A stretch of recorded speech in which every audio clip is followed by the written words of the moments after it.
y aquellos entornos que han entendido que el cloud, y no me refiero necesariamente a un cloud contratado afuera, puede ser un cloud propio, que los entornos de mainframe, de cloud, centralizados, monitorizables y controlados, tienen costes distintos desde este punto de vista. Sí, trabajamos con servidores propios de la unidad de investigación. Si trabajamos con segmentación, con atomización, sin un control y sin unas medidas de seguridad estandarizadas, compartidas y homologables, tenemos que realizar una evaluación de impacto para cada tratamiento. No es que no tengamos que realizar una evaluación de impacto si lo tuviéramos del otro modo. Es que hay una parte de la evaluación de impacto que vamos a tener hecha.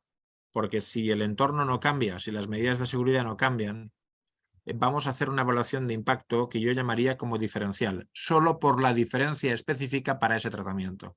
Y esto implica no solo mayores garantías desde el punto de vista de la seguridad de la información y de las condiciones del tratamiento, sino que también implica menores costes.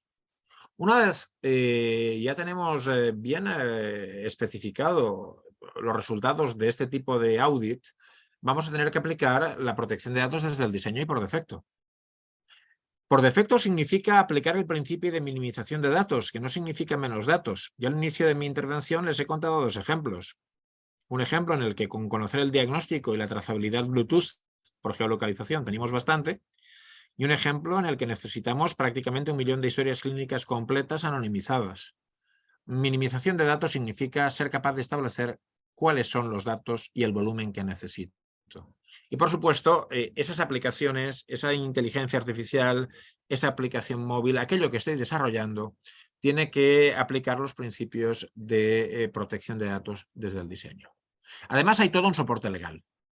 Tengo contratado un encargado del tratamiento, lo contraté bien. Si esto es algún tratamiento transeuropeo, ¿cuál es la autoridad principal? ¿Va a viajar a otro país? Quiero señalarlos que la futura regulación del espacio europeo de datos de salud, al igual que ya hace la Data Governance Act, prevé garantías en las transferencias internacionales, incluso de datos no personales. Es transparente, es conocido por el paciente. Incluso me he planteado algún esfuerzo adicional en materia de transparencia, como vinculación con asociaciones de pacientes. Está autorizado en el registro de actividades del tratamiento. Además, este proyecto tiene presencia pública, tiene una web, tiene cookies, tiene redes sociales. Hace falta anonimizar, hablaremos de eso a continuación. Y no solo esto, tengo que tener evidencias. Tengo que acreditar que yo cumplí. Por tanto, el esfuerzo es extraordinariamente relevante y exigente. Nos lleva a un escenario de anonimización. Deben tener en cuenta que los escenarios de anonimización son distintos de los de pseudonimización. La anonimización, por su propia naturaleza, como veremos después en las autoridades de protección de datos, han exigido que sea irreversible. Y además plantean un problema desde el punto de vista estratégico particularmente serio. La pseudonimización aplica protección de datos al completo. La anonimización exige de una tarea de diligencia que evite los riesgos de inferencia, singularización y vinculación, y que además tenga en cuenta no las capacidades del responsable del tratamiento, sino de cualquier tercero, teniendo en cuenta factores como costes, tiempos y tecnología existente. Si anonimizamos, excluimos GDPR, excluimos el Reglamento General de Protección de Datos, pero nos enfrentamos a una situación problemática, y es que en el dictamen 5/2014, que es lo que ustedes tienen en pantalla del grupo de trabajo del artículo 29, el planteamiento es muy exigente. Se nos plantea la necesidad de que la anonimización sea irreversible. Les pondré un ejemplo antes de entrar en la pseudonimización y también les señalaré por dónde está yendo la tecnología. Verán, y nos enfrentamos a él en Big Medelytics. Y yo solicito una cohorte de datos anonimizadas al sistema de salud, que por razones funcionales, en este caso, me pueden llegar, no son imágenes, no son registros que incorporan, por ejemplo, metadatos, lo que lo hace todavía más complicado. No son imágenes enriquecidas, sino que estamos hablando de unas tablas en Excel o en CSV que exportan una serie de parámetros que se han obtenido prácticamente de la integridad de una historia clínica. De esas tablas, se han eliminado los identificadores directos, es lo usual. Es decir, no hay nombre, no hay apellidos, no hay código de tarjeta sanitaria, no hay SIP, no hay un código postal, no hay una dirección, no hay un teléfono, no hay un correo electrónico. Y por tanto, las personas son aparentemente no identificables. Sin embargo, a poco que empiezas a rastrear en los datos, descubres que, por ejemplo, permanece el riesgo de singularización. Es decir, y para un no experto, como es mi caso, puedes encontrar con cierta rapidez registros de personas que por su propia naturaleza, un peso extremo, una altura inusual, una edad muy avanzada, una enfermedad rara. En el proyecto de reglamento del Espacio Europeo de Datos de Salud expresamente se afirma que es muy difícil anonimizar las enfermedades raras, va a suponer una persona que pueda ser singularizable. En ocasiones, una simple operación, la radiografía de una operación muy conocida, identifica a un sujeto. Y por tanto, tienes que empezar a adoptar estrategias de eliminación de esas variables, de adición de ruido, de generalización. Tienes que complicar el esfuerzo y esa codificación aparentemente fuerte que te había llegado necesita de una segunda capa de anonimización. Si no, es imposible. Es más, a poco que un experto en la aplicación de herramientas de anonimato K haga a través de un script o a través de cualquier metodología de análisis, haga una búsqueda, va a encontrar rápidamente valores que puedan ser vinculables y que tiendan a identificar a una persona. En la práctica, lo que estamos desarrollando son metodologías de differential privacy, herramientas que funcionan con criptografía y con algoritmos, cuyo objetivo consiste, y de aquí nacieron los Federated Data Spaces, en la práctica consisten en entornos que intermedian, de modo que la infraestructura de análisis de datos se encuentra con datos de altísima calidad, la mayor parte de las veces pseudonimizados, y además la intermediación de software evita que el usuario tercero, el usuario que está tratando de desarrollar el análisis de datos, pueda vincular ninguno de sus resultados al dato de una persona real. Un modelo como este, basado en nuestra investigación básica y con soporte del despacho Garrigues y de Fundación 29, fue objeto de premio como buena práctica para Fundación 29 de la Agencia Española de Protección de Datos. Así que si ustedes quieren ver a través de un cuaderno de ejecución bastante documentado bajo qué condiciones esto es posible o viable, pueden encontrar en Fundación 29 la documentación interesante en esta materia. Porque realmente o anonimizas mediante privacidad diferencial, mediante la generación de datos sintéticos a partir de combinaciones de datos, o tienes que ir al territorio de la pseudonimización. En el territorio de la pseudonimización, como técnica, se produce una desconexión entre los identificadores directos y los datos objeto de tratamiento. Aunque esta, por su propia naturaleza, es reversible. Y en mi opinión, yo creo que es bueno que lo sea por razones que se incorporaron a la disposición adicional decimoséptima que a continuación trataré de contarles. Miren, si queremos investigar con datos pseudonimizados, la norma es clara. Primera regla: separación técnica y funcional entre el equipo investigador y quienes realicen la pseudonimización, quienes conservan los identificadores. Esto es muy sencillo. El equipo que pseudonimiza no puede incorporar a nadie, no puede estar contaminado, debe ser distinto del equipo que trata los datos. Segunda garantía: condiciones jurídicas y técnicas. Condiciones jurídicas: que haya un compromiso de no reidentificación. Es decir, que haya un compromiso firme, un commitment, un acuerdo vinculante que alguien firma, de que no se va a reidentificar. Segunda garantía: que haya medidas de seguridad específicas para evitar la reidentificación y el acceso de terceros no autorizados. Es decir, que el sistema sea trazable, que sepamos en todo momento lo que hace una aplicación o un usuario, sea una persona o sea una aplicación. Ello permite tratar los datos con seguridad, pero al mismo tiempo facilita la reidentificación, y esto se lo debemos a una observación que realizó en un foro público el exministro Soria. favorece la reidentificación cuando existe un peligro real y concreto para la seguridad o salud de una persona o grupo de personas, una amenaza para sus derechos o una adecuada asistencia sanitaria. No debería plantear ningún problema ético el hallar una correlación relevante para la seguridad o la vida de una persona. Justo debería plantear un problema ético lo contrario. Es por esto por lo que debo decirles que el debate en torno a privacidad y COVID yo nunca lo entendí. Nunca pude entender que prevaleciera la privacidad condenándonos a un rastreo de casos basado en tecnologías de principios del siglo XX. Nunca pude entender que ninguna sociedad de ningún país de la Unión Europea entendiese que los servicios de salud pública iban a tratar los datos con respeto y con confidencialidad.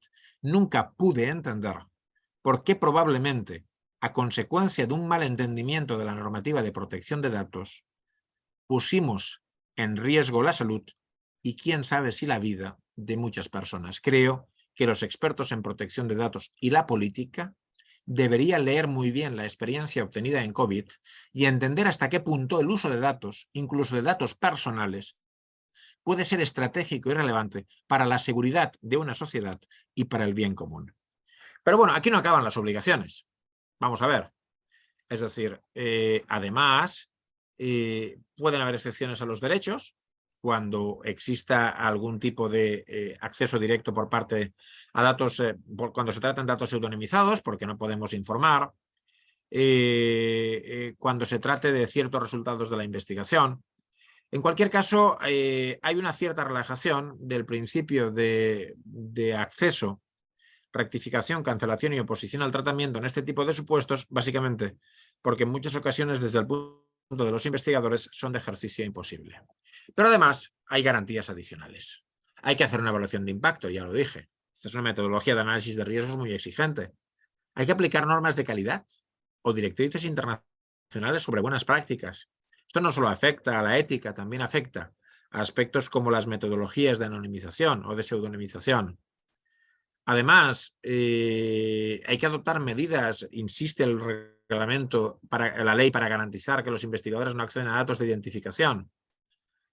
Si estás fuera de la Unión tienes que designar un representante, pero además, cuando los datos vayan a utilizarse para la investigación en salud, se requiere un informe previo del Comité de Ética en el que deberá existir un delegado de protección de datos o una persona experta en protección de datos. Ya conocen las noticias, pero ahora además, como dice este señor, les contaremos la verdad. Además, debemos tener en cuenta los criterios que ha fijado la Agencia Española de Protección de Datos en dos documentos que yo les cito y un tercero muy reciente, que lo que trata es de desfacer entuertos y malentendidos en torno a la inteligencia artificial. Primero, la Agencia Española de Protección de Datos ha fijado directrices claras respecto de cómo se cumple la protección de datos en inteligencia artificial. Es una introducción, pero hay que tenerla en cuenta. Pero sobre todo, ha publicado una checklist con criterios muy claros a la hora de verificar que un tratamiento que incluye inteligencia artificial garantiza el cumplimiento del RGPD. Por ejemplo, tienen ustedes aquí un ejemplo de esta checklist. Identificación y transparente del componente. Fíjense que ya no estamos hablando solo del sujeto paciente, no estamos hablando de la persona interesada.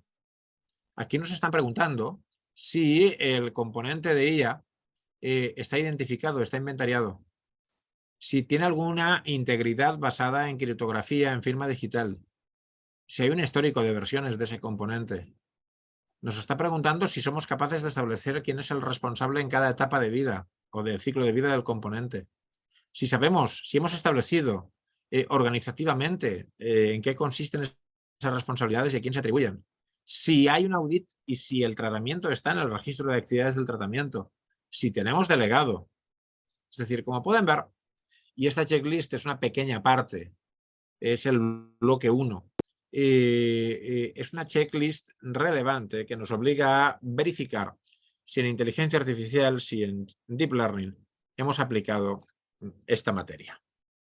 Por último, aparece la ética de la inteligencia artificial, que está basada en el informe del grupo de expertos de alto nivel de la Unión Europea para una inteligencia artificial fiable. Estos señores son muy claros. Si no garantizas los derechos humanos, si no tienes una ética de los derechos fundamentales, tu proyecto de inteligencia artificial difícilmente va a superar ningún estándar ético.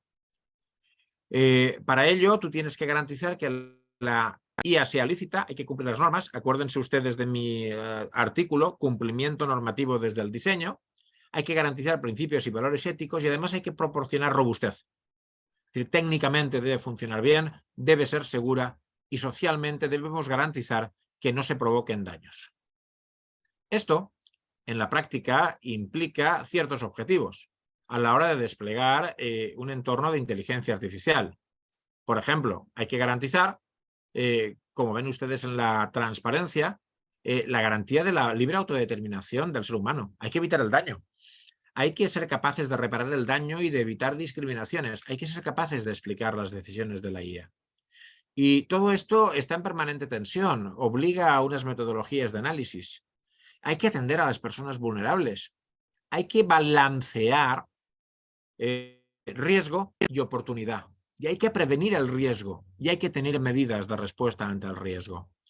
Por esto, y este es el índice, el marco incluye los principios éticos, los 7 requisitos claves, es decir, los 7 dominios de control y las condiciones de evaluación. Los elementos clave son, como sería o como es obvio, la garantía del respeto a la dignidad humana, a la libertad individual y a los principios del Estado de Derecho. En esencia, lo que nos está diciendo el grupo de expertos es que nuestra capacidad de analizar datos permitan que me traslade a un territorio que no es el propio de la salud. No tenemos todos y todas al otro lado la terrible sensación de que los entornos de red social manejan todas nuestras emociones e incluso nuestras creencias religiosas o nuestras ideas políticas. ¿Estamos seguros de que el marco de comercialización de nuestros datos, la manipulación de nuestros datos en una campaña electoral, garantiza nuestra dignidad? ¿Respeta nuestra libertad individual? ¿Bajo qué punto decidimos adecuadamente nuestro voto?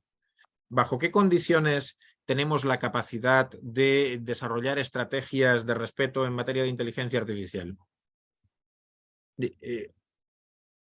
¿Puede ser que pongamos en riesgo la democracia cuando una inteligencia artificial nos perfila y decide qué publicidad electoral vamos a ver o qué noticias estamos viendo? ¿Podemos tomar decisiones discriminatorias? Ya ha ocurrido en el pasado, ya lo sabemos. Ya conocemos a través de la obra de Cathy O'Neil de Matemáticas de Destrucción Masiva cómo inteligencias sesgadas generan riesgos de discriminación para razas o colectivos enteros en Estados Unidos. Y sabemos que las personas tienen derechos y que evidentemente tenemos una enorme capacidad de mejorar esos derechos y particularmente los que tienen que ver con la asistencia sanitaria, pero también podemos afectarlos negativamente.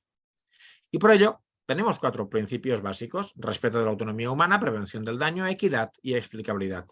Principios que a su vez se proyectan a través de distintos valores relacionados.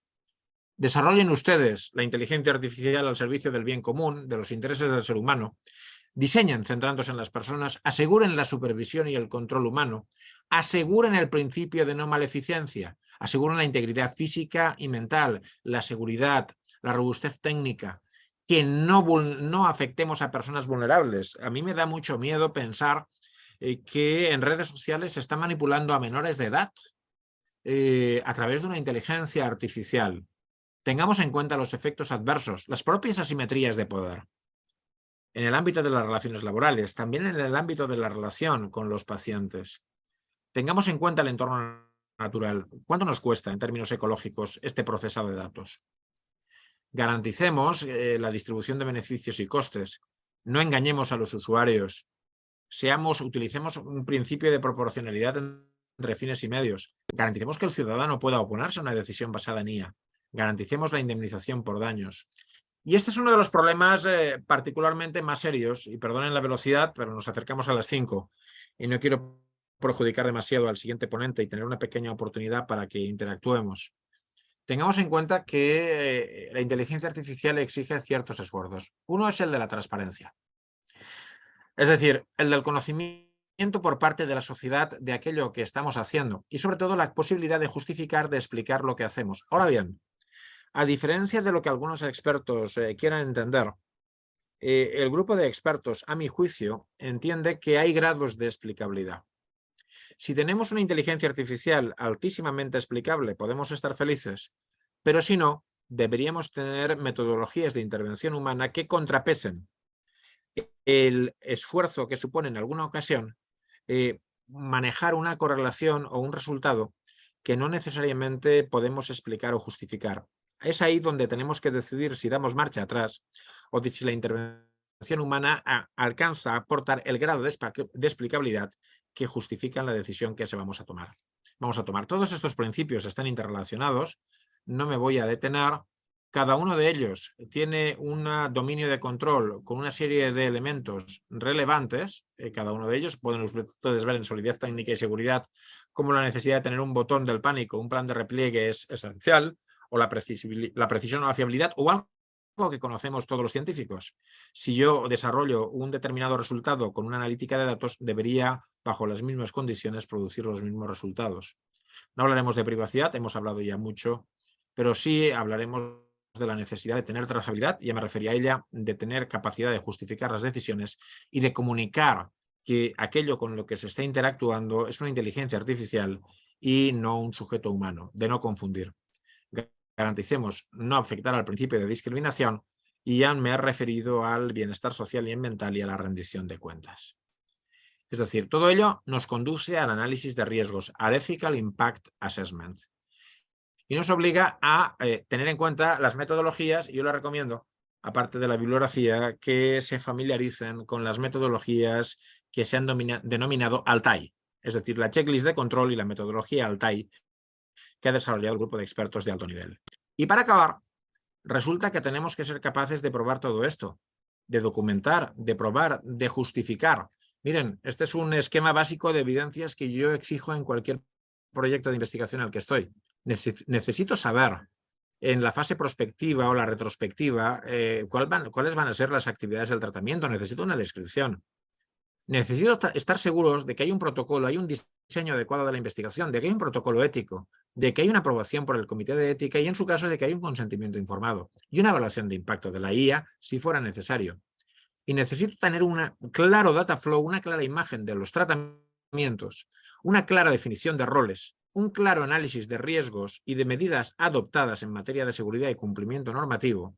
Necesito estar seguro de que se han analizado los riesgos y la anonimización o la pseudonimización son adecuadas.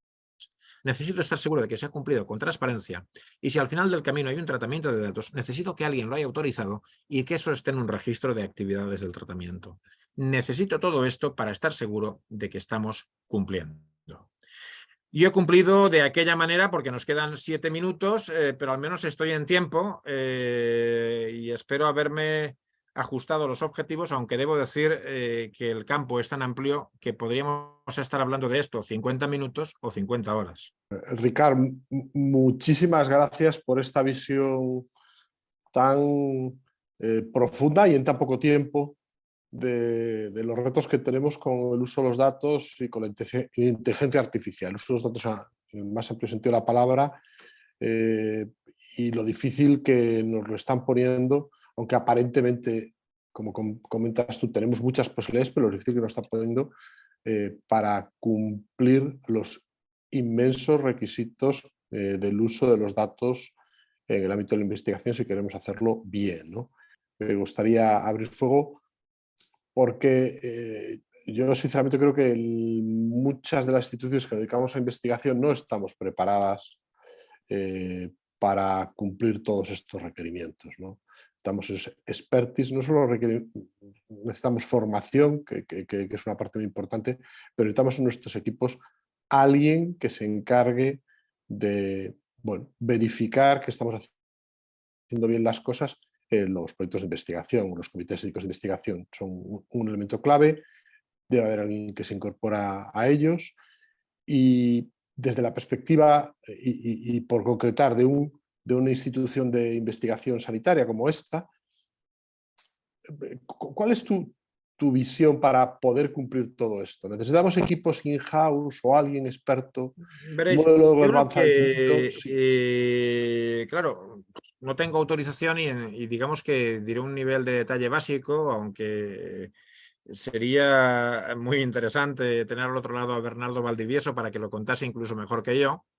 Pero lo que estamos tratando, lo que ha hecho nuestro equipo con la Fundación de Investigación del Hospital La Fe, es definir un modelo de gobernanza. ¿Qué ha surgido de ese modelo de gobernanza? Que hay que tener procedimientos que tracen las condiciones de la investigación desde el inicio y que estén pensados para prestar soporte al investigador. Es decir, vamos a ver, no es de recibo considerar que un investigador tenga que preocuparse por estas cosas. Permitidme que sea sincero. Tiene que conocer su parte, sus obligaciones de confidencialidad, sus deberes de cierto respeto, que no puede descargarse un paquete de datos por su cuenta de riesgo y utilizarlos. Esa es su parte en este negociado. Pero por parte de la institución tiene que haber un soporte y un acompañamiento. Es decir, tú tienes que tener un canal al que decir, oye, que quiero tratar datos para un proyecto que estoy diseñando. Y una vez activas esa llamada, tienes que tener un camino, un modelo de gobernanza que te acompañe y que te vaya ayudando en todas y cada una de las fases del proceso. Y eso es lo que hemos hecho en el Hospital La Fe. Hemos auditado y garantizado que desde el punto de vista del diseño, el entorno de analítica de datos que ha diseñado La Fe es correcto, cumple con las especificaciones de GDPR y con las especificaciones de seguridad, con lo que por lo pronto el Hospital La Fe ya sabe que tiene un entorno seguro y confiable. A partir de aquí, la estrategia de gobernanza comporta que cuando alguien para un proyecto de investigación necesita datos, tiene un modo de pedirlos, tiene un modo en el que se le va a acompañar, tiene un modo en el que se le va a ayudar a acabar de realizar la evaluación de impacto y tiene un entorno de tratamiento con el diseño adecuado para poder realizar esa actividad. Por tanto, la apuesta es por la gobernanza y por los equipos de soporte. Por cierto, hicimos un curso de 25 horas para formar a sus analistas de datos, de arriba abajo en esta materia. Y quiero que subrayar algo para los que me estén escuchando y puedan tomar decisiones. Esto va a ser una ventaja competitiva. Yo animo a quien me esté escuchando aquí a que busque la propuesta de reglamento del espacio europeo de datos de salud y se va a encontrar con un artículo 50 que habla de ecosistemas seguros de investigación. No habla de bájate los datos a tu servidor. Habla de ecosistemas seguros de investigación y habla de condiciones y garantías. Y habla de anonimización o en su defecto de pseudonimización en entornos seguros. Claro, si nosotros vamos a ser data holders cualificados, es decir, entidades dispuestas a recibir o a compartir datos, o vamos a ser usuarios que solicitan acceso a datos a través de unas autoridades que surgirán, que son el organismo de acceso a datos, o si vamos a transferir datos a ese aparente data lake de salud nacional que se podría constituir, tenemos que tener las condiciones técnicas en cuanto a infraestructura, jurídicas en cuanto a soporte y de conocimiento en cuanto a gestión de la tecnología que nos garanticen ser competitivos. Y si no hacemos eso, si no hacemos esa inversión, nos vamos a quedar fuera del ecosistema que se va a crear. Y esto a quien más atañe no es al investigador, es al equipo de gestión, es a la consejería, es a la empresa privada que gestiona el hospital, no es al investigador. Al investigador le tendría que venir dado. Perdonad que sea así de crudo. Es una decisión estratégica. Otra cosa es que por mucho que uno lo diga, yo lo he dicho por activa y por pasiva, lo he escrito. Si buscáis la comisión de reconstrucción del Parlamento que se constituyó, veréis que hay un documento mío hablando de esto. Yo no fui uno de los comparecientes que me merecieron el derecho a participar ante la comisión, a pesar de que el documento eran decisiones estratégicas para promover la investigación en salud en España. Así que, o hay esa sensibilidad, no lo digo desde el ego, lo digo desde una cierta tristeza. A mí me da igual que me llamasen a mí o a cualquier otro. Pero lo cierto es que si no hay una sensibilidad en esta materia, vamos a perder muchas oportunidades. Y sería muy triste, porque somos uno de los sistemas más digitalizados del mundo. Bueno, Ricard, muchísimas gracias por este mensaje tan claro, es decir, que hay que poner foco en la gobernanza de los datos, allí donde hay investigación, y o lo hacemos o nos quedaremos en buena medida fuera del partido. 1.000.000 de gracias, creo que nos da una visión súper interesante, hay gente por quien la agradece desde la audiencia y has dado muchas referencias clave y desde luego tener tu contacto es muy valioso. Yo estoy seguro que acudiremos a ti más veces, Ricardo. Para los colegas que investigan siempre, es decir, yo siempre digo, y lo digo en serio, lo digo como lo siento, una de las mayores oportunidades profesionales que me ha dado la carrera es precisamente hacer esto. Pero es uno de los escenarios en los que cuando tú haces posible cumplir la norma, cuando haces posible investigar, en el fondo tienes una recompensa emocional que no tiene precio, porque sabes que esos investigadores están trabajando para la salud de las personas, están trabajando para mejorar la sociedad. Y eso es una experiencia profesional impagable y que uno nunca olvida. Así que, para lo que necesitéis. Ten por seguro que te daremos más data porque ha sido interesantísimo. Pues hasta pronto. Muy buenas tardes, Joaquín. Gracias por tu tiempo. Bueno, Joaquín Dopazo nos va a hablar de inteligencia artificial, licenciado en Química y doctor en Ciencias Biológicas por la Universidad de Valencia. Él ha dirigido el Departamento de Genómica Computacional del Centro de Investigación Príncipe Felipe en Valencia, también la Unidad Bioinformática del CENIO en Madrid, el Centro Nacional de Investigaciones Oncológicas, y anteriormente el Grupo de Bioinformática de Glaxo Wellcome en su central en Tres Campos. Trabaja sobre todo en la genómica funcional de la biología de sistemas orientadas a medicina de precisión, medicina personalizada. Su topic tiene muchísimo que ver con lo que queremos en este foro y sobre todo se centra en el estudio de mecanismos de enfermedad y acción de fármacos, incluyendo el desarrollo de algoritmos y de software. Joaquín tiene una larga y sólida trayectoria investigadora, ha publicado numerosos artículos en revistas de altísimo impacto y en los scores de producción científica pues tiene una posición muy alta, ha liderado proyectos nacionales e internacionales. Con esta breve introducción que trata de condensar toda una vida dedicada a la ciencia, a la bioinformática, te cedo la palabra. Muchísimas gracias, Joaquín. Bueno, pues muchísimas gracias por esta amable presentación. Os agradezco la invitación. Bueno, yo lo que quería contaros, aunque por inteligencia artificial, también voy a propósito a hablar poco de inteligencia artificial, porque en inteligencia artificial hay ahora tiene una parte de moda que me empieza a molestar un poco, porque hay muchas cosas que no hace falta inteligencia artificial. Y realmente ahora yo creo que el gran punto de lo que tenemos aquí son muchos datos. Lo importante es tener muchos datos. Esos datos son complicados de manejar, pero se pueden manejar. Y en algunos casos sí que es cierto que hay que utilizar inteligencia artificial porque estamos más allá de lo que la estadística convencional pues, nos puede proporcionar. Es posible que algunos de los conceptos de los que hable ya se hayan hablado antes, pero yo creo que es interesante que os dé el cómo lo vemos desde la parte de investigación, algunas de las cosas que desde otra parte, de la parte legal o de la parte administrativa, se ven de forma distinta.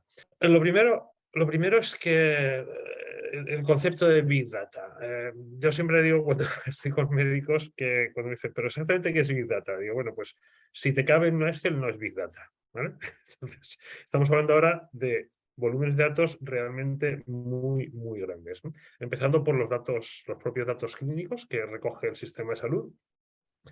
Este es un estudio que me gusta mucho ponerlo, que ya es viejo, pero calculaba que para 2020, es decir, hace un par de añitos, todo el conocimiento, bueno, ahí habla del conocimiento médico, realmente son los datos clínicos, se duplican en el mundo cada 2 meses. Es decir, cada 2 meses tenemos el doble de datos que teníamos anteriormente. Cada vez medimos más cosas, con más precisión, con menos intervalos de tiempo y cada vez guardamos más cosas.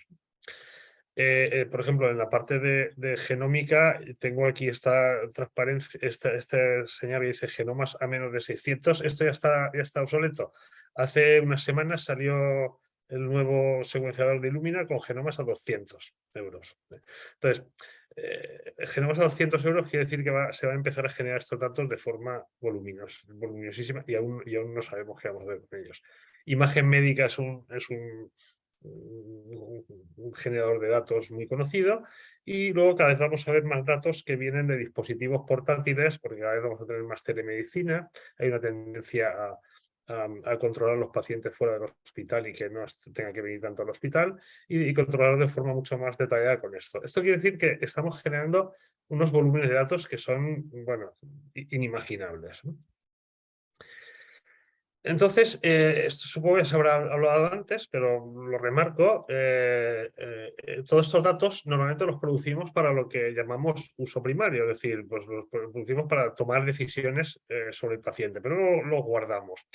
Si los guardamos, ¿qué ocurre? Pues que podemos hacer luego otros estudios utilizando esos datos con un propósito que no es el que los hemos grabado. Estos datos, nosotros no grabamos un electrocardiograma para hacer estudios retrospectivos de electrocardiogramas. Lo guardamos porque nuestro paciente pues, necesitamos hacer un electrocardiograma para tomar decisiones sobre él, ¿vale? Entonces, este uso secundario es de lo que vamos a hablar y aquí es donde en el gran volumen de datos, pues en algunos casos entra la inteligencia artificial.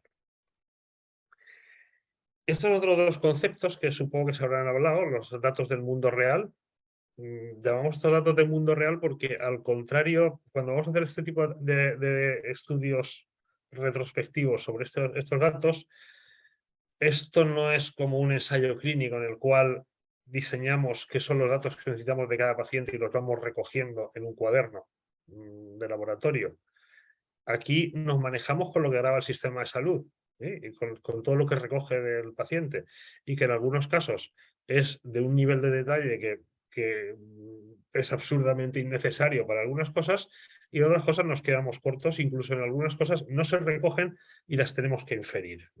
Recientemente estábamos en un estudio en el que definir la gravedad del paciente, un estudio de enfermedades mentales, pues la gravedad del paciente al final no existe en ningún sitio que te ponga está más grave o menos grave. Entonces la tenemos que inferir del uso que el paciente hace del sistema de salud, cuántas veces va a urgencias, cuántas veces visita al médico, qué tipo de medicación toma. Entonces al final resulta que sí que puedes tener una foto bastante aproximada de datos que no están grabados, pero a base de otros datos, ¿vale? Por eso lo llamamos datos de mundo real. Básicamente es lo que hay, que es mucho, que la ventaja es que es mucho, pero es lo que hay.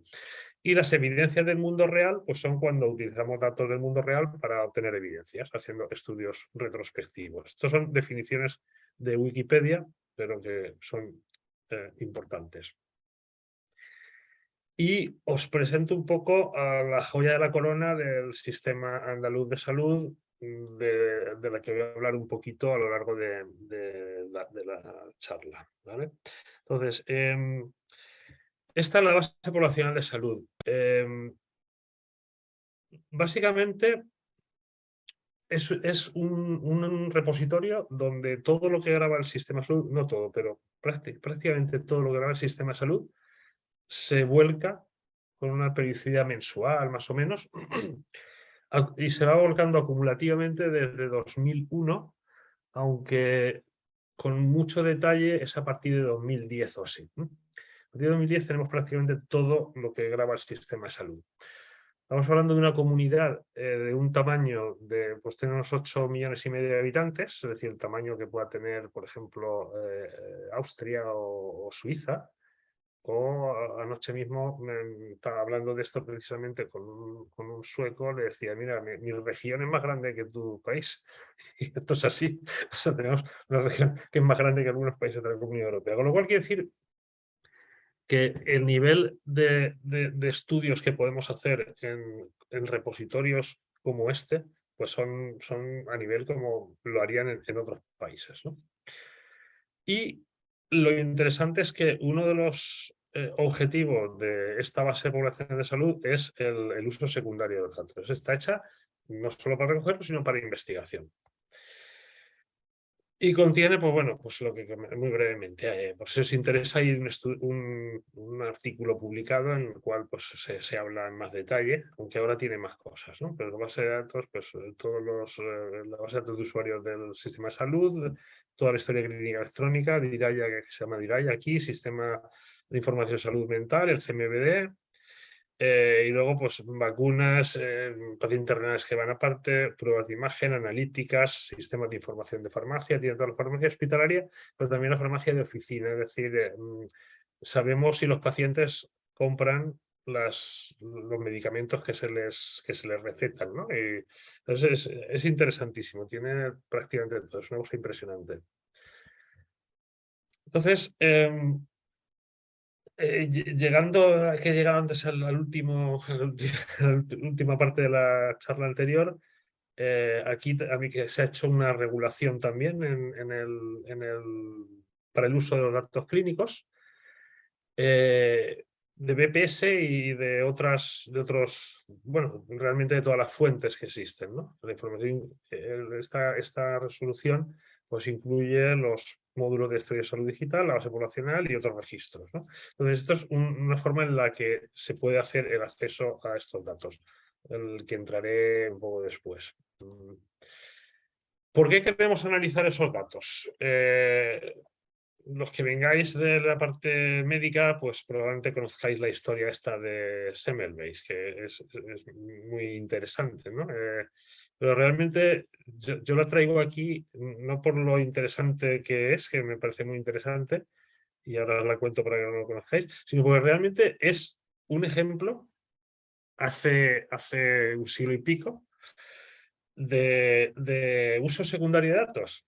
Entonces, básicamente, fue pues, uno de los promotores de la higiene, ¿no?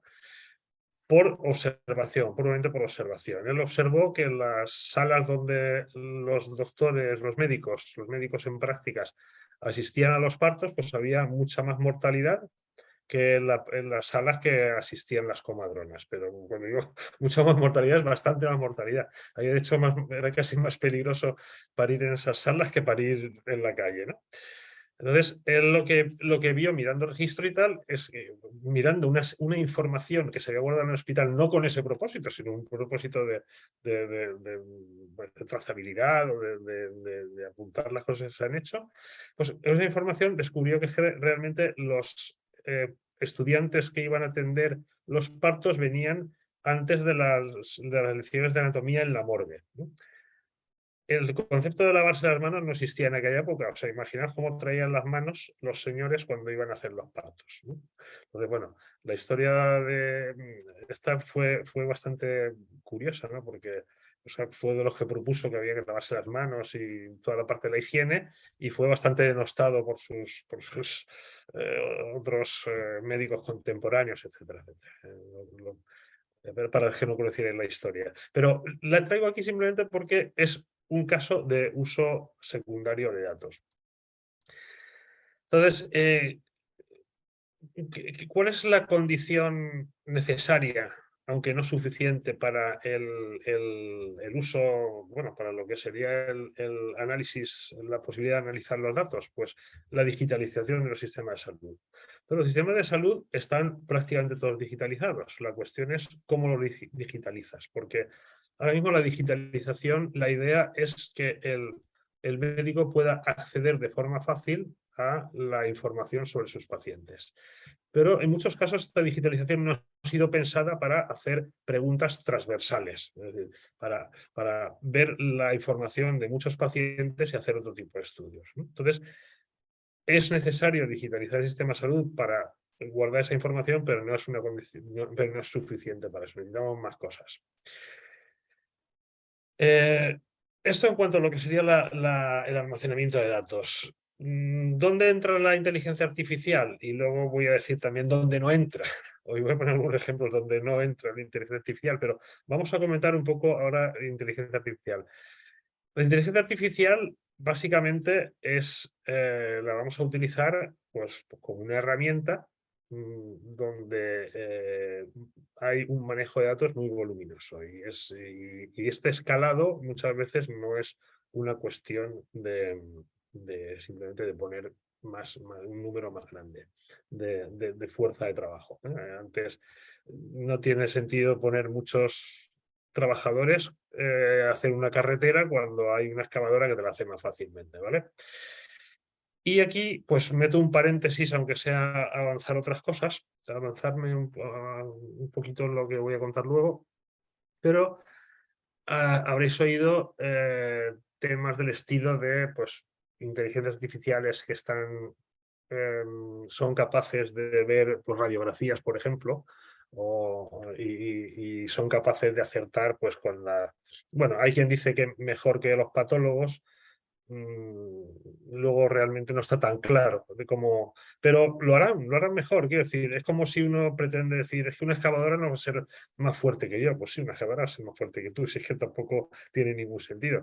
Entonces, no hay que plantearse el qué va a pasar ahora con los radiólogos, se van a quedar sin trabajo, ¿no? Probablemente los radiólogos lo que pasará es que podrán hacer mucho más trabajo porque en mucho menos tiempo se podrán dedicar mucho más a los pacientes y habrá transformaciones en el sistema de salud que vendrán de la mano de este tipo de estas posibilidades. Pues, por ejemplo, se pueden analizar muchísimas radiografías en muy poco tiempo y tomar decisiones, pues es muy posible que en muchos casos utilicemos radiografías de forma casi a nivel de cribado más que a nivel de tomar decisiones sobre pacientes que ya están enfermos. Es decir, esto nos va a transformar las posibilidades que nos abren lo que es la inteligencia artificial, posibilidades que se han abierto antes con otro tipo de automatizaciones. Por ejemplo, si uno le pega un vistazo a lo que es un laboratorio de análisis en un hospital, es una cosa absolutamente impresionante porque es que no hay nadie, son cadenas que llevan los frasquitos, los ponen en sitios y tal, y está automatizado. Nadie dice, oh, van a echar a los analistas. No, los analistas simplemente ese tipo de análisis rutinario no lo hacen máquinas. Y pues así podemos dar servicio, podemos hacer miles de analíticas al día que de otra forma serían imposibles, ¿vale? Entonces, un poco la idea de la inteligencia artificial. Y luego, además, es importante hablar de los tipos de inteligencia artificial, porque uno, por la nefasta influencia de las películas de ciencia ficción, cuando piensa en inteligencias artificiales, enseguida empieza a pensar en robots que se rebelan y en engendros malignos que viven dentro de ordenadores y tal.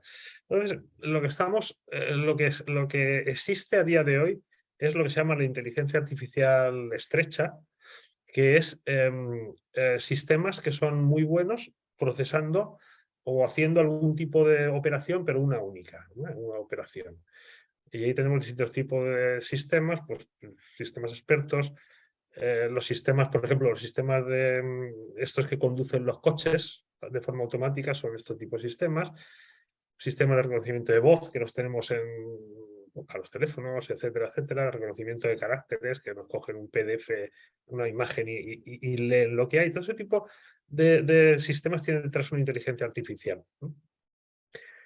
Y también las que en medicina, pues muchos sistemas que te permiten mirar por radiografías, electrocardiogramas y otros tipos de sistemas que permiten, pues, analizando series temporales, pues permiten organizar mejor, pues, procedimientos hospitalarios, ¿no? Entonces está empezando a entrar mucho la inteligencia artificial, pero no tiene nada que ver con sistemas, pues, que tengan razonamiento lógico ni nada, ¿vale? Entonces es el tipo de inteligencia artificial de la que estamos hablando.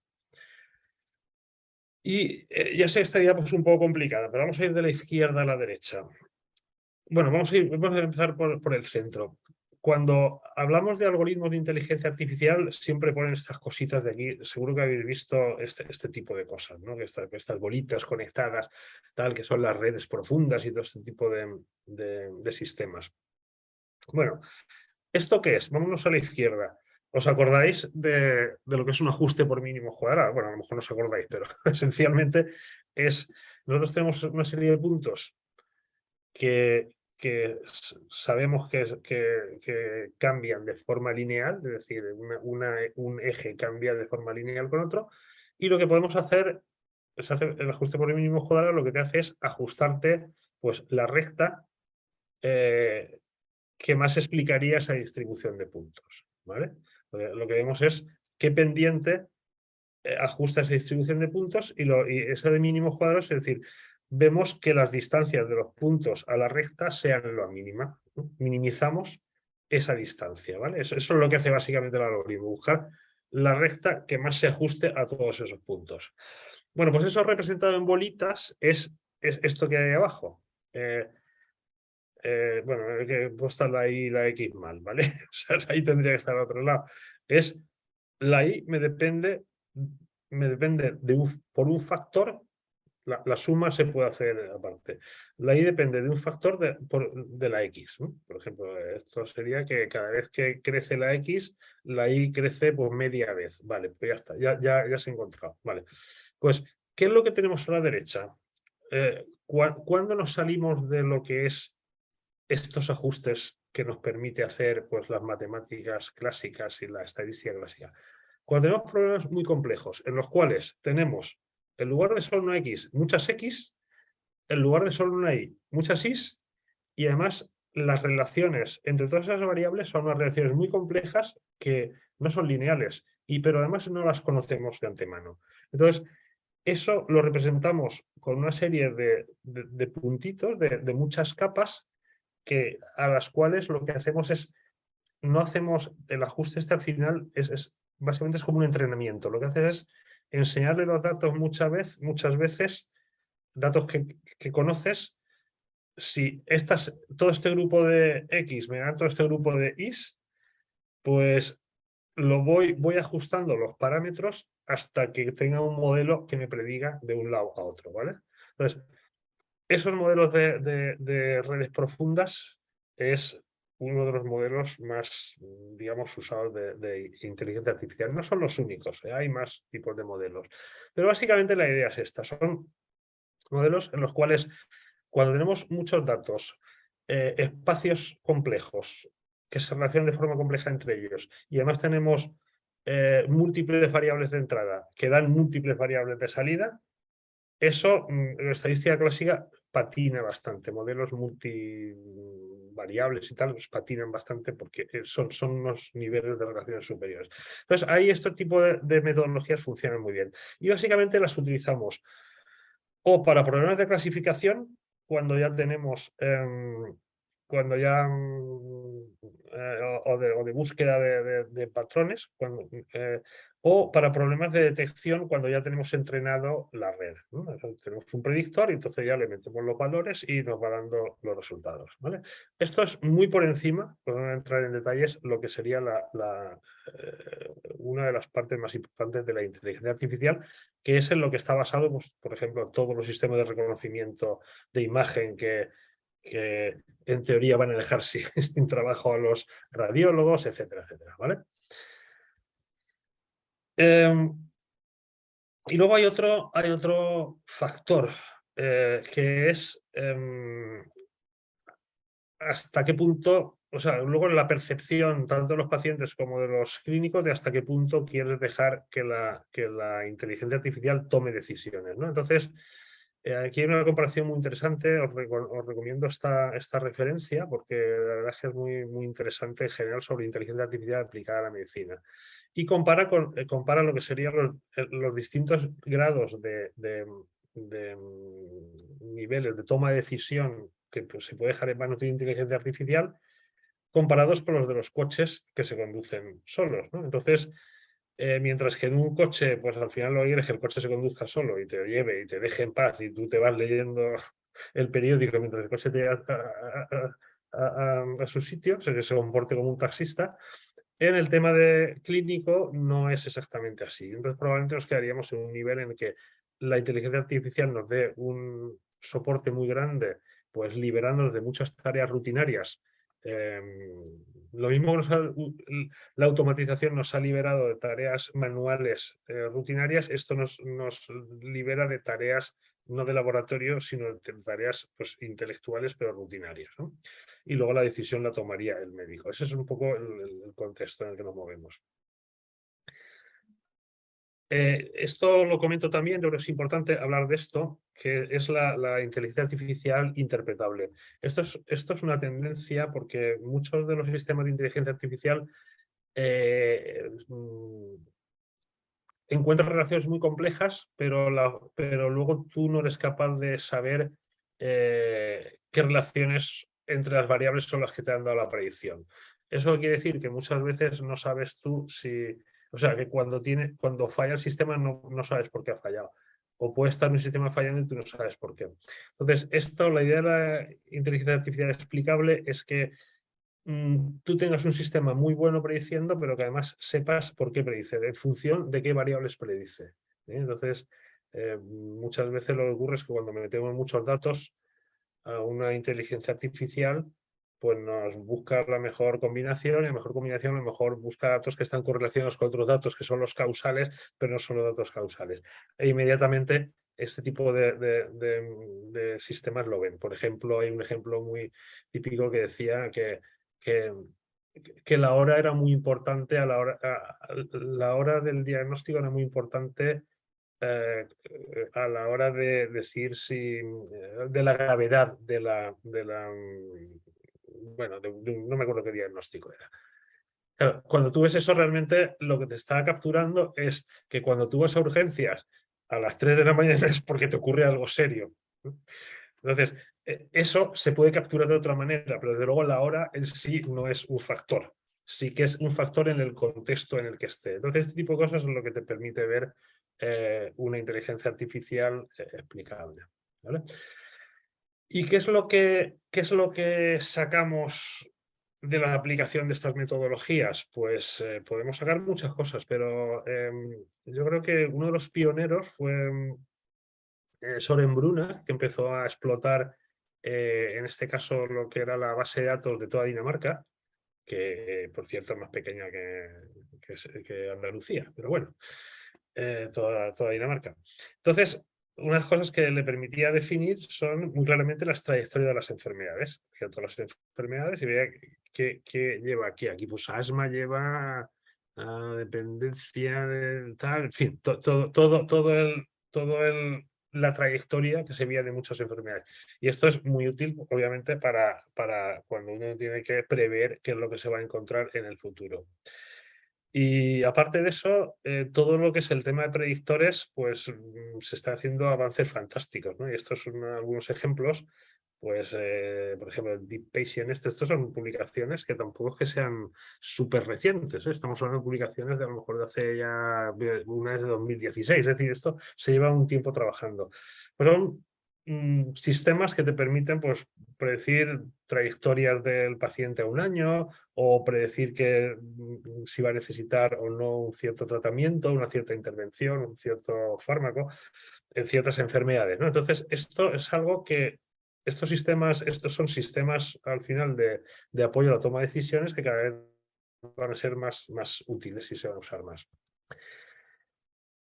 ¿Cuáles son los problemas? Y aquí entronco un poco con la presentación anterior. ¿Qué problemas nos encontramos cuando hablamos de pues, lo que es el análisis de estos datos? Pues que los datos y el conocimiento, qué es lo que queremos hacer con los datos, normalmente están separados eso está en el hospital, y al otro lado de esta muralla china están la gente, pues, que sabe cómo hacer los análisis, pero no sabe qué.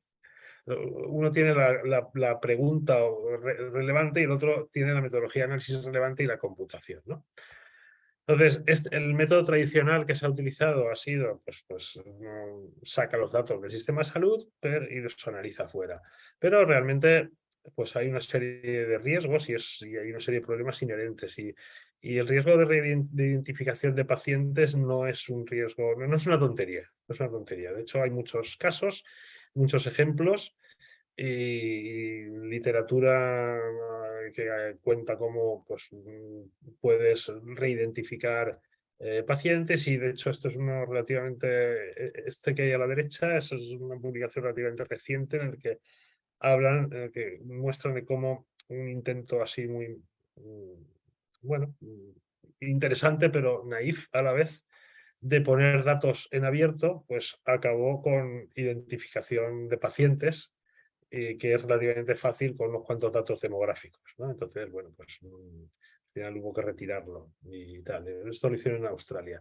Entonces, esto no es tan fácil. Pero la gente dice, ¿anonimizamos los pacientes? Sí, pero es que anonimizarlos no es quitarles el nombre, ni el distrito, ni la calle, ni nada. Es bastante más complicado porque, siguiendo una trayectoria vital, es relativamente fácil identificar personas, ¿no? Este es el riesgo que tenemos. Entonces, bueno, Se han propuesto muchas soluciones. Una es la generación de pacientes sintéticos.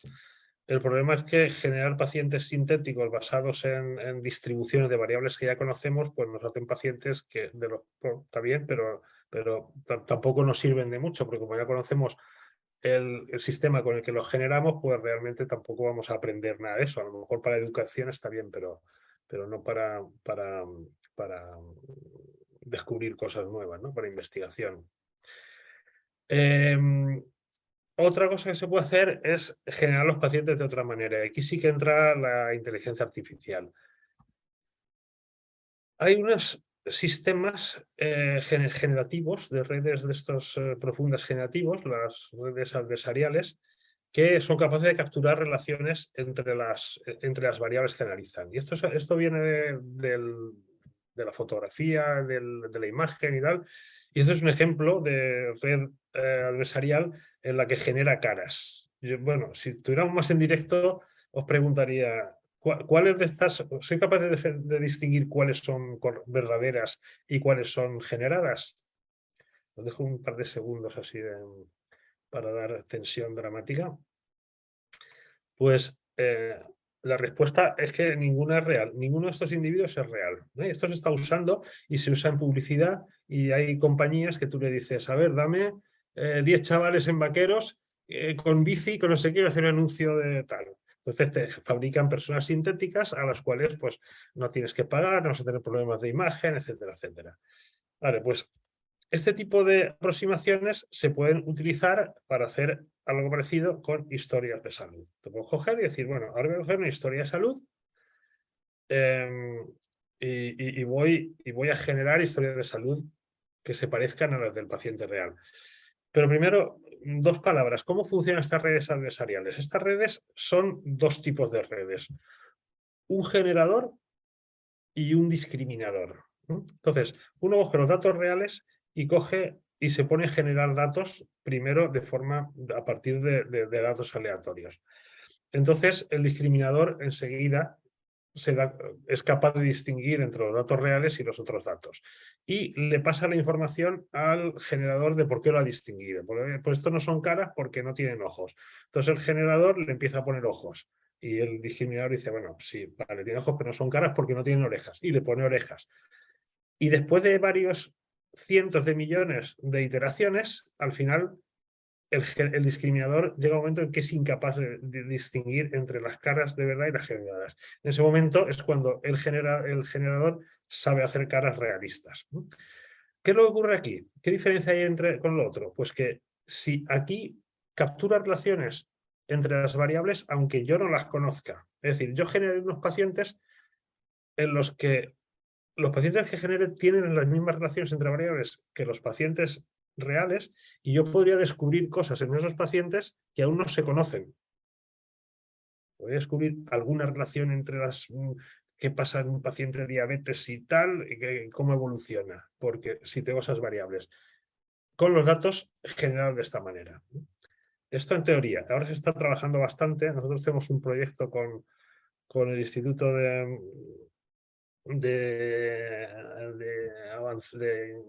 ¿cómo se le hará ahí? El Instituto de Investigación Avanzada en Inteligencia Artificial para generación de pacientes artificiales, y la verdad es que están saliendo, vamos poco a poco añadiendo más datos y están saliendo bastante bien. Estos son unos casos que hicimos con COVID y vimos que éramos capaces de reproducir pues más o menos los pacientes de COVID con la lista de enfermedades y enfermedades asociadas que iban teniendo. Pero bueno, también se ha hablado antes de que otra solución es traer el algoritmo, o sea, llevar el algoritmo al dato, ¿no? Que es lo que es más de lo que estamos hablando. Y esto lo ha mencionado antes el anterior ponente, que son los entornos seguros de investigación, que bueno, viene un poco también de la mano en los de Reino Unido con el proyecto de los 100.000 genomas, pues los han lanzado bastante, ¿no? Y es un concepto muy interesante.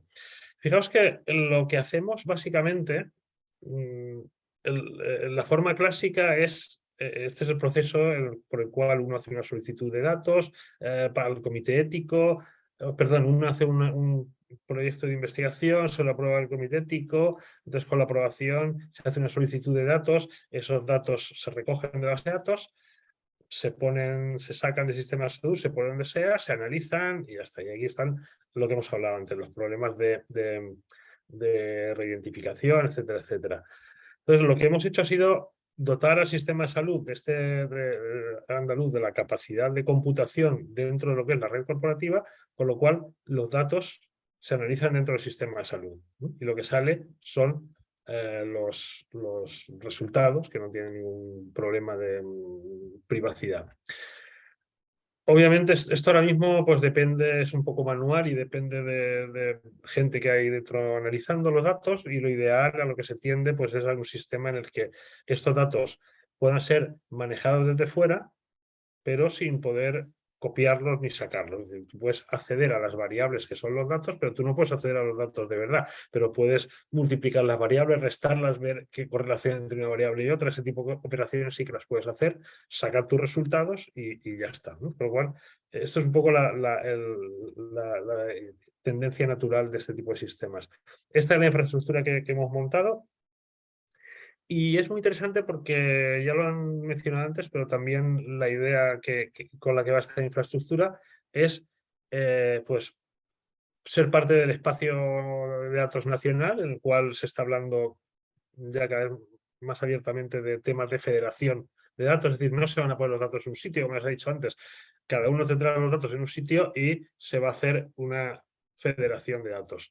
Proyectos como el Impact, del impact de datos en el que estamos, y coordino yo el paquete de trabajo de integración de datos, pues los tiros van por el mismo sitio, ¿no? Van también por no solo sacar los datos, pero tener los datos en tu sitio y poder federarlos. Proyectos europeos como el IDEN pues hacen exactamente esto. Es una red federada con los datos armonizados y homogenizados, de forma que se puedan hacer estudios de forma federada y luego se recogen los datos y se ponen en común y se hace un metaanálisis de los datos y se tienen resultados sobre cohortes de millones y millones de pacientes. Bueno, está la infraestructura que tenemos con su sistema. Pero para que nos quede tiempo para eso, os voy a contar. Bueno, os voy a contar algunos ejemplos y una cosa muy rápida. Estos son algunos ejemplos de aplicación de extracción de datos dentro de la estructura esta y análisis de los datos de forma relativamente rápida. Pues, por ejemplo, la vitamina D, pues vimos que tenía un efecto protector en COVID. Había mucho interés en el tema de la vitamina D en la comunidad y vimos pues, que una cohorte de 16.000 pacientes, esto de la primera ola, se hizo relativamente rápido, ¿no? Otros estudios, pues, por ejemplo, en cooperación con empresas, pues hemos estado haciendo como el impacto de los anticoagulantes y las anticoagulantes de nueva generación sobre la reducción de ictus en pacientes que han tenido previamente fibrilación auricular. Y esto, bueno, claramente demuestra pues, una eficacia protectora bastante alta, ¿no? Y se puede hacer recomendaciones a los sistemas de salud con esto. Otros trabajos más interesantes, más curiosos, en los cuales mezclamos datos genómicos con datos de salud de pacientes, es el análisis a la vez de qué variante del virus y qué mutaciones tiene la variante del virus está afectando a los pacientes, y ver si realmente este tema de las variantes de preocupación y las variantes de sospecha y tal, que la caracterización es un poco, bueno, porque parece que en un sistema in vitro pues se evade más el sistema, se escapa más de del sistema, se escaparía más del sistema inmune, pero por resultados que tenemos in vitro, etcétera. Pues aquí lo que podemos ver es el impacto sobre cualquier punto final que queramos, de una forma bastante rápida, de las distintas linajes e incluso las distintas mutaciones que tiene el virus. Esto lo publicamos recientemente. Y quedándonos en COVID y tratando de correr un poco para que nos quede tiempo para las preguntas. Esto os acordaréis cuando tuvimos la COVID, hubo pues varias iniciativas desde el ministerio, etcétera, etcétera, para hacer estudios de COVID, y no solo aquí, sino en muchos otros sitios. Y esto generó bastante literatura sobre uso y aplicaciones de inteligencia artificial al manejo de COVID, ¿no? Y bueno, básicamente se hicieron pues muchos proyectores pues basados en datos datos clínicos, en imagen médica y a veces en patrones de uso del sistema de salud. Esto es lo que había. Pero os voy a contar un trabajo bastante curioso en el cual se mezclan varias cosas de inteligencia artificial también. Y yo creo una conceptualmente bastante importante desde mi modesto punto de vista. Este es el proyecto que nos dieron a nosotros, que era para buscar segundos usos a fármacos que ya estaban por ahí en el mercado, para ver si tenían influencia en COVID, ¿no? Si podían ser usados en COVID. ¿Qué es lo que hicimos? Lo que hicimos fue, como participábamos en un proyecto internacional para hacer lo que le llaman el mapa de la enfermedad de COVID, es decir, por dónde pasa, qué es lo que hace el virus desde que infecta, con qué proteínas interacciona, qué es lo que ocurre después de la infección y qué es lo que ocurre luego aguas abajo, cómo desencadena la respuesta inmune, cómo desencadena la inflamación, cómo desencadena una serie de procesos. Y todo esto está recogido pues, en estas rutas que conocemos, las rutas de toda la vida, de señalización, metabólicas, etcétera, etcétera, pues se puede pintar un mapa. Ese mapa se puede modelizar matemáticamente.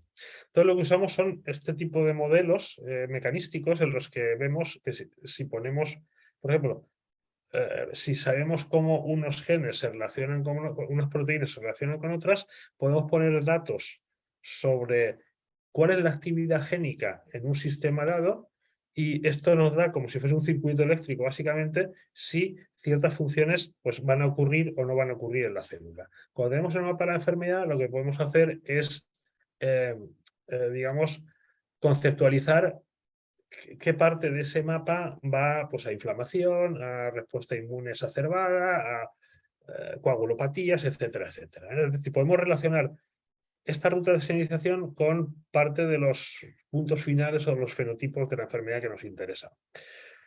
Y estos modelos que son causales los podemos utilizar para hacer predicciones.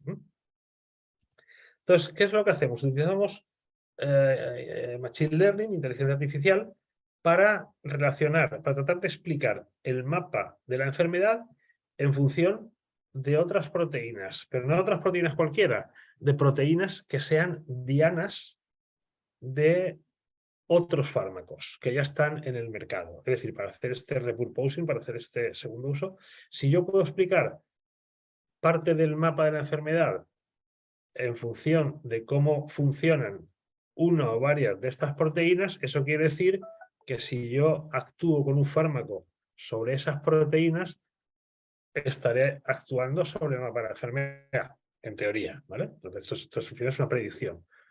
Entonces, dejamos que el sistema aprenda y que me diga cuáles son las dianas del fármaco, es decir, qué fármacos vía sus dianas serían los que más actividad tienen sobre este mapa. Y os lo que he dicho, lo que os he dicho antes de que para mí era muy importante, es porque lo que estamos haciendo es pintar nuevas flechas desde esas proteínas hasta el mapa. Es decir, estamos haciendo que un sistema de inteligencia artificial aprenda biología.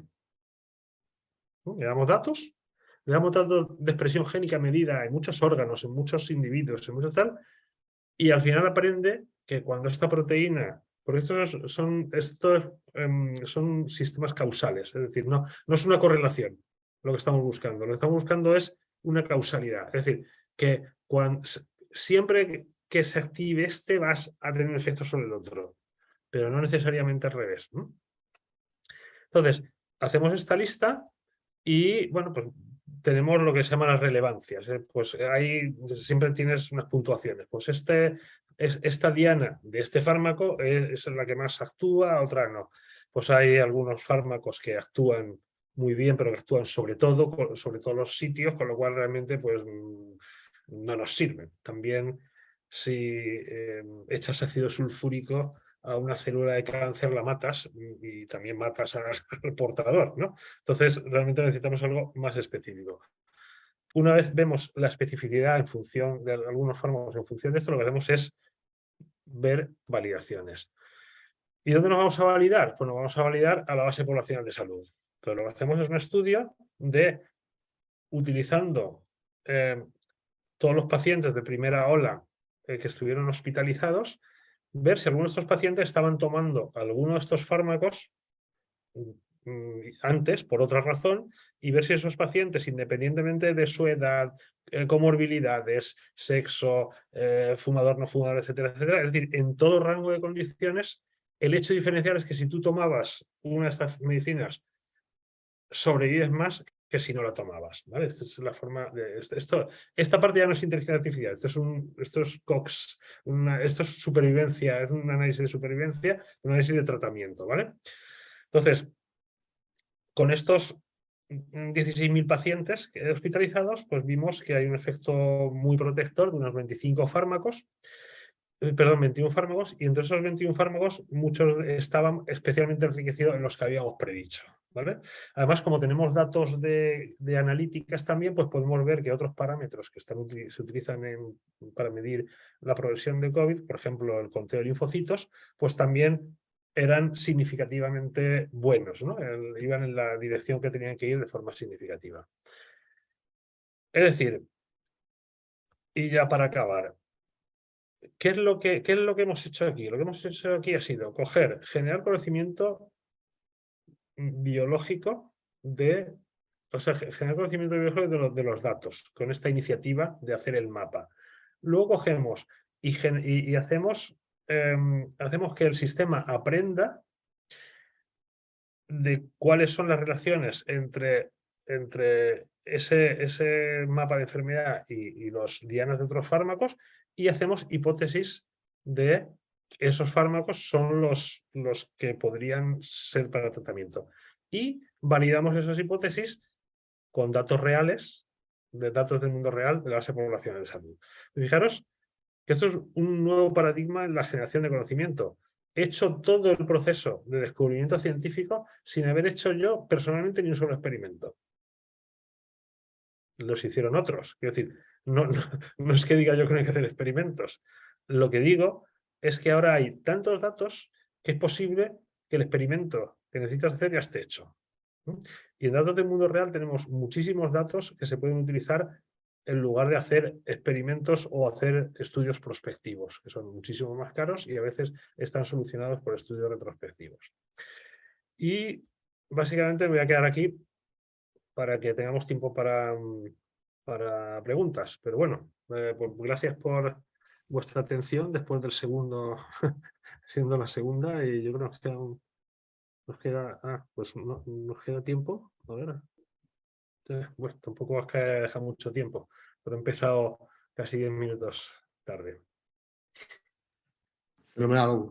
Joaquín, Chimo, excelente presentación, muchísimas gracias. La verdad es que en Andalucía estáis haciendo una tarea, yo creo que encomiable, ¿no? Con toda esta integración de los sistemas de información corporativos para que puedan ser utilizados en ámbitos que no son el primario, ¿no? Que no son la asistencia, y que te pueden solucionar muchas preguntas que a su vez tienen implicaciones directas para la asistencia, ¿no? O sea que no tiene la finalidad de la asistencia cuando aparentemente cuando tú los utilizas con uso secundario, pero sí van a revertir la asistencia, ¿no? O sea que tenemos que ser conscientes de la potencia de esos datos.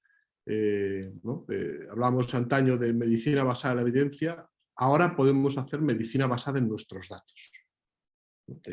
Totalmente. Y yo me gustaría, porque creo que los que estamos aquí soñamos con tener algo aquí parecido. Está Santi García Blanco, que le conoces, está pues, generando una arquitectura de sistemas de información. Estamos en Eden, en Darwin, tenemos una corte.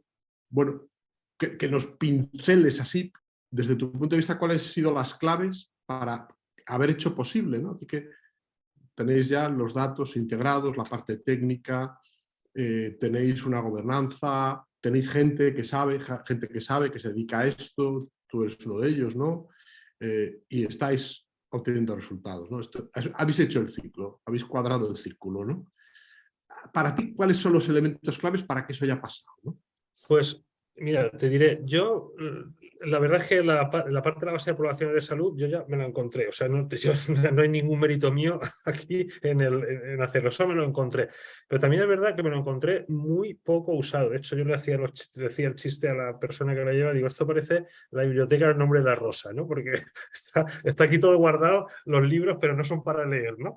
Entonces, yo creo que lo interesante fue o mi aportación aquí ha sido un poco todo el sistema, es decir, bueno, la parte de gobernanza, es decir, ¿tú cómo quieres? O sea, ¿cuál es el problema para que salga el dato de aquí? ¿Que no puede salir? Bueno, pues lo analizamos dentro. ¿Hay algún problema? Vamos, si lo analizamos dentro, no. ¿Cuál es el problema? ¿Que no tenemos computación? Consigamos computación. Nosotros lo que hacemos en Fundación es meter innovación en el sistema de salud. Esto que os he presentado realmente es un piloto. Es muy complicado de escalar porque ahora mismo lo estamos haciendo con recursos de investigación, ¿no? Básicamente, ¿no? También es verdad que estamos empezando a reclutar estudios de empresas y esto nos deja dinerito, con lo cual al final esto se mantiene y lo podemos abrir a investigación más básica. Pero yo creo que sobre todo es, por un lado, el tenerlo, lo bueno de tenerlo todo lo que es dentro de la comunidad junto en un sitio, que esto es una suerte y esto no es fácil de encontrarlo y hay comunidades. En la Comunidad de Valencia también tenemos un sistema universal, pero si te vas a Cataluña o Madrid, gran parte de Madrid, etcétera, u otras comunidades, pues esto no lo tienen que fabricar desde cero. Y es complicado porque lo fabricas fuera del sistema de salud o dentro. Si lo fabricas dentro es difícil, porque lo pones en un hospital, donde lo pones. Aquí afortunadamente tenemos toda la red corporativa. Entonces, lo primero es que puedas tener lo que se ha dicho antes, un entorno seguro para análisis de datos. Y luego lo segundo es un poco ver cómo se vehiculiza eso, porque ahora mismo lo estamos vehiculizando pues haciéndolo nosotros, ¿no? Con científicos de datos nuestros. Y hago un paréntesis aquí, contratar científicos de datos de la administración es una causa perdida, porque los sueldos que estamos ofreciendo en lo más alto de nuestra horquilla que podemos están aproximadamente en la mitad de lo que les pagan por cualquier lado y te los quitan de las manos. Yo estoy de discusión constante con mi jefe de recursos humanos, me dice, no, pero vamos a ofrecer un trabajo, vamos a ofrecer un contrato permanente. Digo, pues que le da igual, porque le van a ofrecer un contrato permanente por el doble. Digo, así que tenemos que hacerle algo. Entonces, al final, engancha gente, como siempre, gente que está por cuestiones personales, porque le gusta, porque le ve un ángulo de investigación. Y yo creo que es muy interesante el ángulo de investigación porque también nos ha enganchado mucho a la gente de la base poblacional de salud, porque les compartimos las publicaciones, les ponemos a ellos también, les reconocemos su labor. Entonces, digamos que embarcamos a todos los que están en el proceso. O sea, no le dimos, tú dame los datos que yo ya me pongo la medalla. No, les ponemos la medalla a ellos también, porque también tienen parte de la medalla. Entonces, es una forma de embarcar a todos los agentes que están ahí en medio, para que todo el mundo tenga su parte. También de lo que sacamos de la empresa les ponemos gente para que trabaje allí, con lo cual, bueno, digamos que estamos poniendo, pero claro, esto hay que escalarlo y el escalado pasa por tener sistemas en el que este manejo de los datos lo puede hacer el peticionario, ¿no? Un poco el final de la charla anterior. El peticionario es el que tiene que tener una interfaz que no le permita sacar los datos, pero que le permita usarlo fácilmente si esto lo queremos escalar. Pero la utilidad es brutal, porque como tú has comentado, esto tiene una aplicación directa y además en un sistema como el nuestro, si yo hago un predictor, por ejemplo, tenemos ahora un tema de predictor de un cáncer, ¿no? Estamos ahí acabando, no lo puedo comentar. Si funciona, es algo tan fácil, estos predictores tempranos, uno dice, ¿dónde lo pongo? Lo pongo en primaria. No, no lo pongo en primaria. Lo cojo, lo pongo en la base poblacional de salud y cada mes con la actualización me pasa el predictor y me comunica a los médicos de referencia todos los sospechosos que hayan salido. Claro, tú tienes algo que puedes hacer a nivel regional un predictor temprano que no tienes que estar basado en que todos los de atención primaria, porque esos ya están súper saturados como para encima empezar a pasar este tipo de cosas. Entonces, este tipo de organizaciones está muy bien porque te permite además no solo hacer la investigación, sino implementarla, y además implementarla de una forma súper eficiente. Cerramos la tarde dándote las gracias por tu tiempo, por tu visión, que es fruto de una trayectoria larguísima, y enhorabuena por el trabajo que estáis haciendo allí en Andalucía, en la Fundación Progreso y Salud. Muy probablemente te contactaremos para que nos ayudes en el trabajo que estamos haciendo aquí, sobre todo Santi, de ordenar un poco la parte de gobernanza de los datos, en lo cual vosotros vais claramente por delante. Encantado en lo que podamos ayudar. Pues muchas gracias otra vez por invitarme.